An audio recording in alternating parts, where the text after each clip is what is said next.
Hello, beautiful, amazing, fantastic world, and you, wonderful, wonderful individual.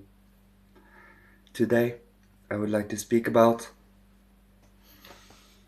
overcoming and transforming the backward spirits and forces of darkness within ourselves. For when we do, oh, I'm so sorry.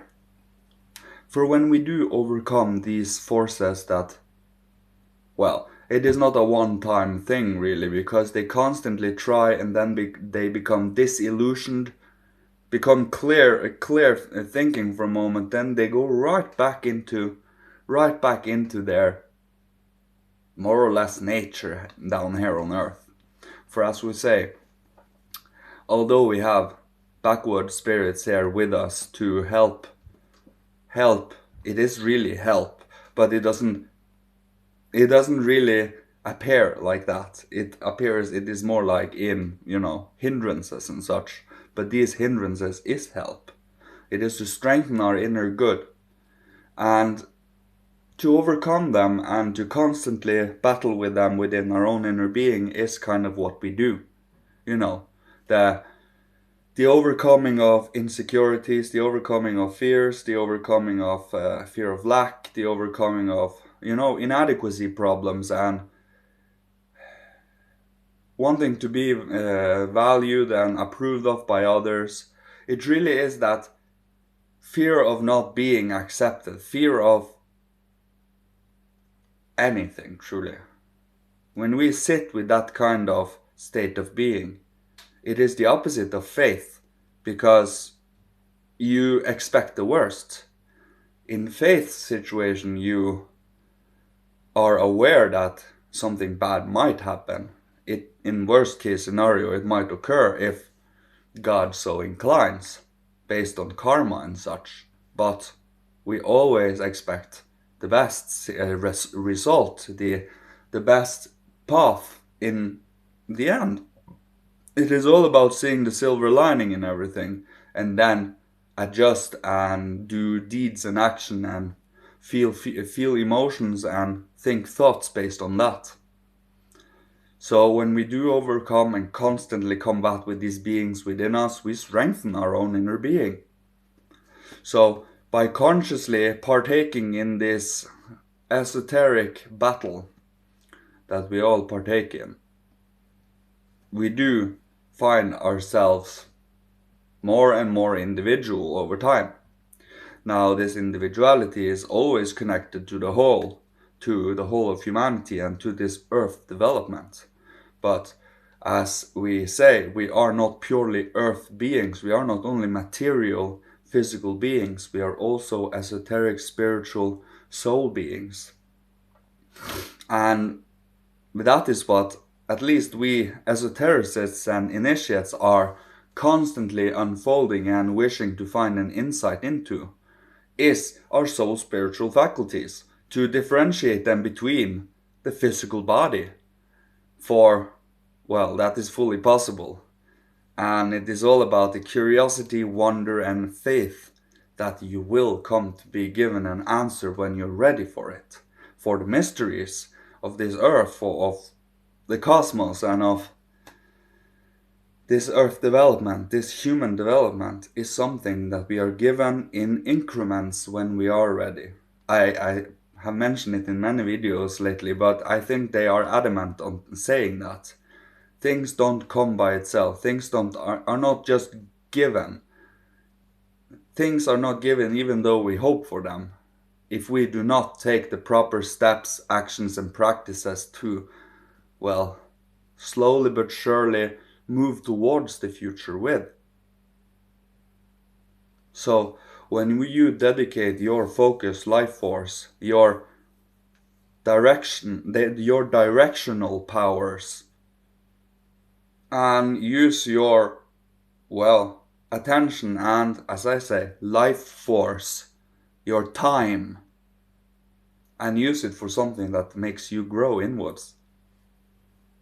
Or are you spreading it and wasting a lot of life hither and thither, helter skelter, When you clear your inner being and direct your attention, direct your whole life force towards an aspiration, towards the future, towards, you stop wasting and you have a lot of life force to spare. But this life force, of course, ends up going into more development and more esoteric practice and study. And that is kind of where the whole it snowball effects. It becomes stronger and stronger, and you learn more and more, and it goes deeper and deeper. And what was earlier slow and steady wins the race is suddenly becoming pretty fast and steady, because, well, it becomes like second nature. Like you learning the alphabet, like me learning the alphabet. By using our inner faculties, stimulating them, and truly finding out what are they, how can we utilize them, and how can we find the secrets of the spiritual cosmos.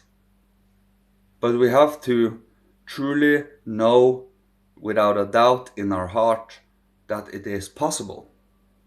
That the fear that comes and bubbles up to say that it is not possible, and trying to cloud you with ignorance and saying, nah, someday, right, is the backward spirits that wishes you to stay where you are.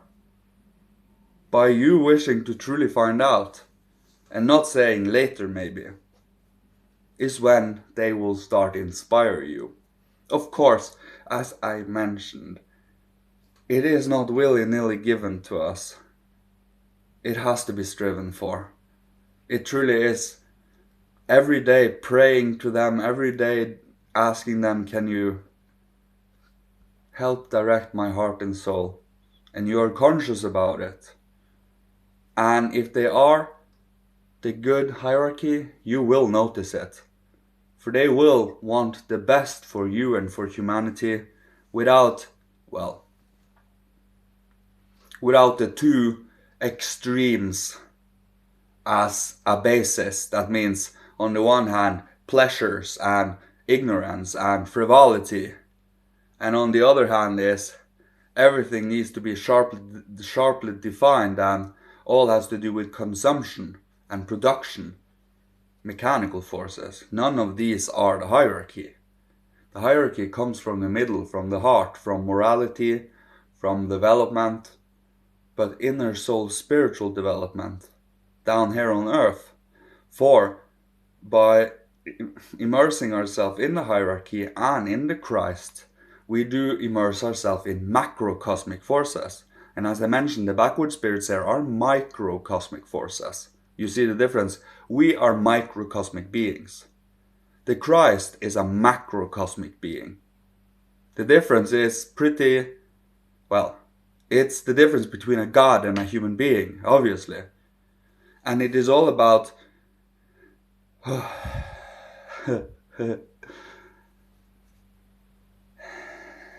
it is all about us growing into that macrocosmic. But we need to clear away and to remove our illusion that we are only earthly beings. We are divine spiritual beings with earthly bodies, with earthly faculties and earthly members. And these members will over time become spiritual.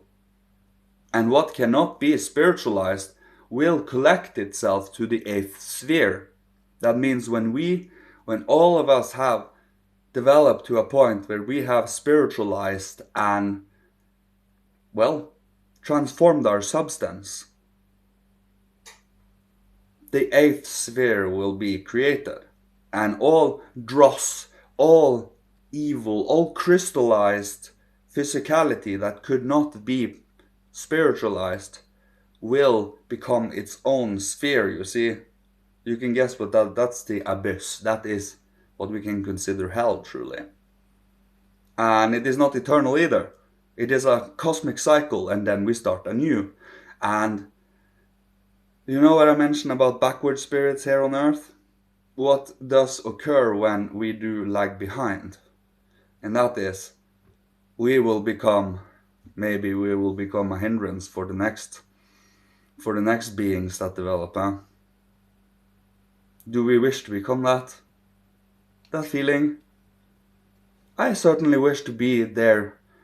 My goal and my aspiration is to be their guide, to be their, well, angelic helper if I can help it, you know? It truly is about our intention. It truly is about our aspiration and future goal. And the further into the future you can go, the further you can get glimpses into the furthest future, the better. For you can adjust yourself in the present, do actions that align more with that future.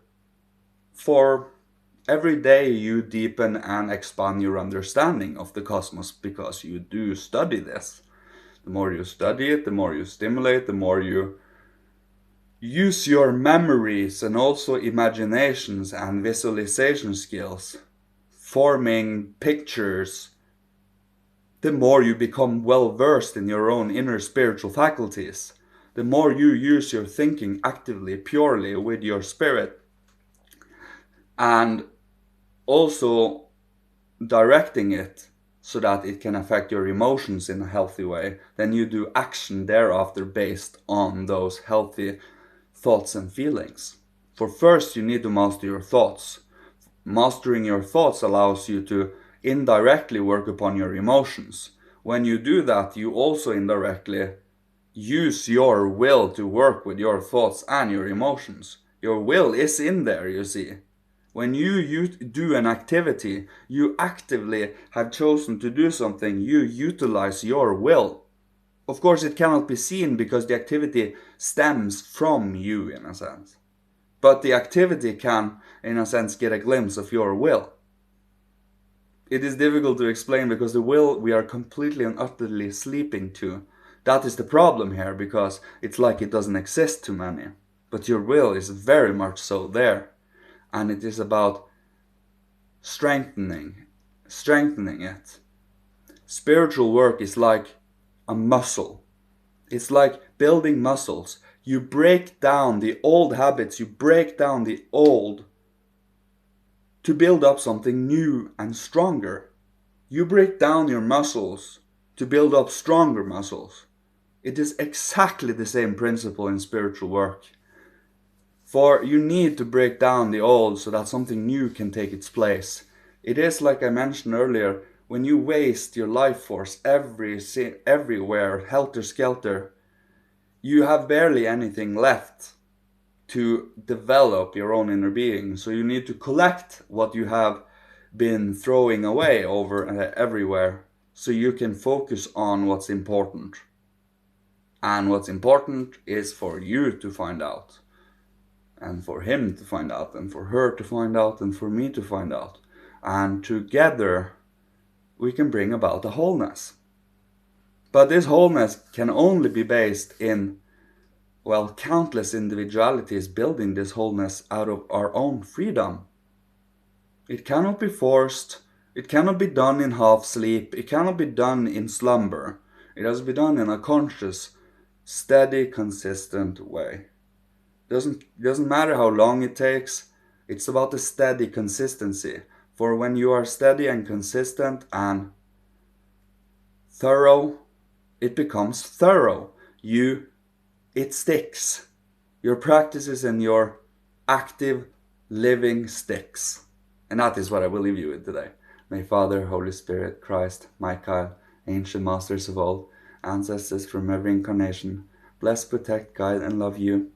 And may you be provided for with all that you need to survive, live, thrive, and being creative and inspirational, and a healing force to this world, and an example so others can do and follow and do the same if they choose to. Freedom. So, thank you so much. Love you. See you later. Goodbye.